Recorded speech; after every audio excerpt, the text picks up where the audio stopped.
How do you see the deals Canada and China have just signed, trade deals between the two partners? Well, that's okay. That's what he should be doing. I mean, it's a good thing for him to sign a trade deal. If you can get a deal with China, you should do that. Our relationship, the one comparison I will give you with the United States, our relationship, this is no insight, is much more multifaceted, much deeper, much broader than it is with China. But yes, in terms of the way that our relationship has progressed in recent months with China, it is more predictable, and you see results coming from that. Canada and China, two countries hard hit by President Trump's global tariffs, are now taking new steps to improve their trade relationship. They have announced what Canadian Prime Minister Mark Carney calls a new strategic partnership. After talks in Beijing, Canada says it will slash tariffs on Chinese electric vehicles from 100% to just over 6%. And it says it hopes to see new Chinese investment in Canada's auto industry. Earlier this week, China announced it ran a record global trade surplus in 2025, even as it sells less to the U.S. due to those tariffs. Paula Newton joins me now. And Paula, this is a big change because I, like you, have been talking to Canadian officials for months now, and they said, listen, as the relationship gets worse with the U.S., we're going to look for other partners, and those other partners include not just Europe, but also China. And here we are. How big is this deal? The deal itself, Jim, isn't that big, but as I know how much you follow this, think about it. Not 9 months ago, Prime Minister Mark Carney said that the greatest security threat to Canada was China.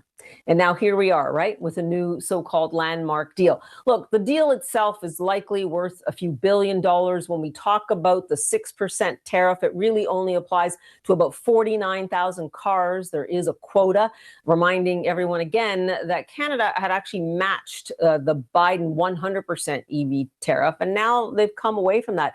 This is, though, a good deal for Canada in terms of it really bolsters Canadian farmers and other food product industry here in Canada, because China had just stopped altogether, Jim, in terms of even trying to do business with Canada on so many food products.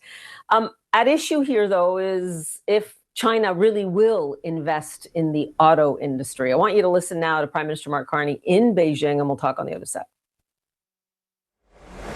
This is a return to the levels that existed prior to recent trade frictions. But it's a return under an agreement that promises much more for Canadians.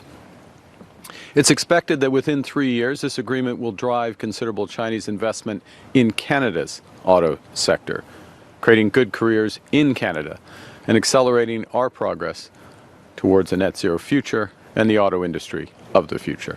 This announcement I'd like you to characterize. Est-ce que pour vous la Chine c'est une puissance perturbée? Issues, and I've outlined them that where we've made progress in our strategic partnership. But we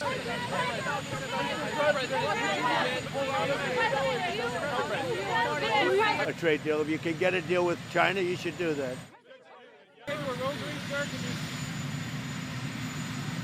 大家好，我是主播林家远。生活压力大、失眠、浅眠是现代人常见的烦恼。太阳星全效克菲尔益生菌现在进一步推出晚安加强版，添加水染伽巴、色氨酸、茶氨酸、香蜂草4大天然草本，帮助睡眠的配方。选择太阳星全效克菲尔益生菌，做好日常保养，身体轻松无负担。